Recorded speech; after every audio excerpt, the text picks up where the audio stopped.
local forecast with meteorologist Jackson Chastain starts now.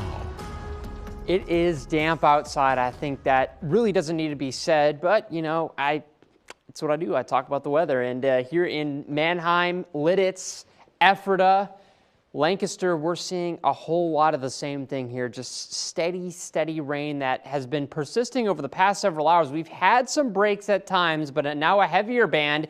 You can see it. It'll just pop up right here around 6 a.m. Has moved into the region, and now we're going to see a little bit more of a steadier pattern for the next several hours, and that's going to continue basically until your lunchtime. So if you have any outdoor plans today, maybe pack that raincoat, because this low pressure system, which is kind of draped with this stationary front off in the southeast, it's bringing a lot of rain here to many of us in the mid-state, and that's really going to be an all-day affair. Now, we've already gotten a significant amount of rain in some places, over 1.5 inches just east of Gettysburg. Can we get 2 inches?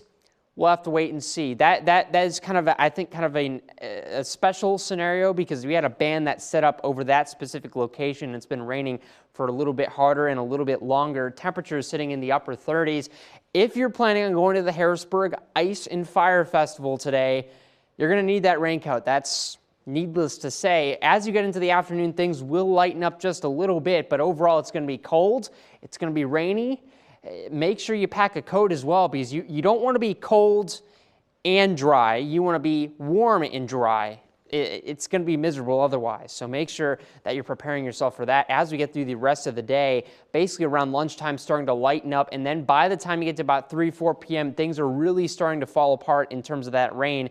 And for your dinner time and evening, you'll be good to go from that perspective. So rest of the week, low 60s heading into the next work week. Back to the 50s after a rain chance Tuesday and Wednesday, and that will be something that we'll also be tracking. So it seems like every several days we get another rain chance. Well, we got the one coming up Tuesday and Wednesday. The timing here is in question, so that's something that we'll be tracking for you and we'll keep you updated on, because it could even potentially extend into early Thursday. But something we're watching out for in terms of the weather, which has been very above average. This has actually been one of the warmest winters that we've had on record, the third warmest winter, in fact, with an average temperature of about 38.1 degrees. So just put that into account. It has been warm. We're not really expecting that to change heading into March.